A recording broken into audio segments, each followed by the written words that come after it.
మూసీ నది అంటే సుందరీకరణ చేయాలని చెప్పేసి అని అంటున్నారు. బట్ అవి అంటే వస్తున్నాయి కూడా, చేస్తాము అని అంటున్నారు. దీనికి మళ్ళీ ఇప్పుడు పెట్టడానికి గల కారణం ఏంది?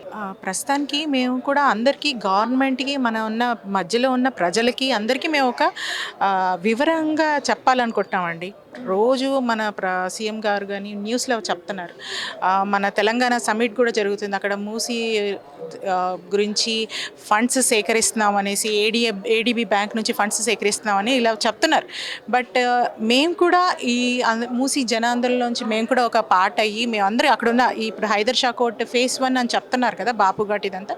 మేమంతా ఒక జనాలందరం కలిసి ఈ ఆందోళనలో చేరామండి వీళ్ళ ద్వారా. సో ఇక్కడ మేము వీళ్ళ ద్వారా మేము కూడా మెయిల్ పంపించామండి, ఈమెయిల్ పంపించాం ఏడీబీ బ్యాంక్కి. వాళ్ళు కూడా మాకు వివరంగా చెప్పారు. ప్రస్తుతానికి మేము వాళ్ళు కేవలం అప్రోచ్ అయ్యారు, మేము ఇటువంటి ఫండ్స్ అయితే రిలీజ్ చేయలేదు, ఇంకా మేము దాన్ని వివరణ సేకరిస్తున్నాము, మీరు కూడా వివరాలు ఇచ్చారు కాబట్టి మీ మీద మేము ఎంక్వైరీ చేస్తాం అని వాళ్ళు చెప్తున్నారు.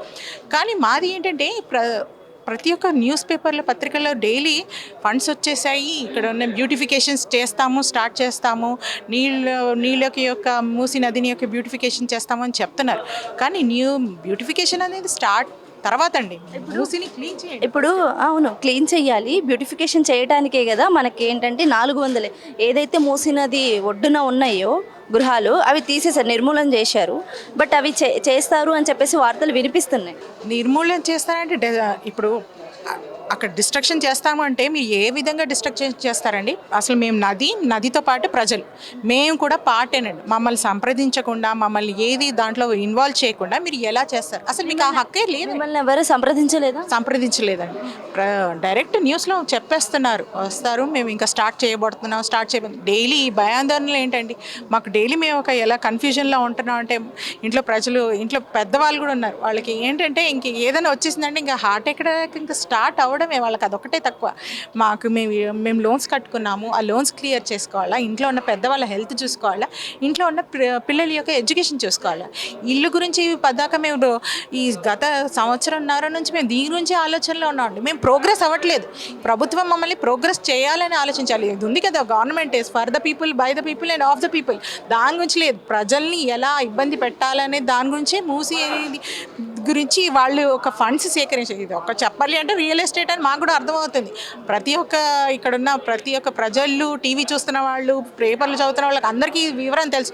బట్ అందరూ ఎవరు దీని గురించి మాట్లాడట్లేరు, కేవలం వింటున్నారు. ప్రతిపక్షాల వాళ్ళు కూడా వింటున్నారు, కాసేపు దాని గురించి మాట్లాడతారు, వదిలేస్తారు. కానీ ముందు ఏమైనా మెయిల్ పెట్టిన సంఘటనలు ఏమైనా ఉన్నాయా? ఇంతకుముందు అంటే ఇప్పుడు ప్రస్తుతం మేము పెట్టాము, దీని గురించి ఏంటి వివరాలు తెలుసుకుంది. ఎందుకంటే ఎక్కడ వెబ్సైట్లో ఎటువంటి వివరాలు లేవు. సో మేము దాని గురించే ప్రత్యేకంగా ఈమెయిల్ పెట్టడం జరిగిందండి.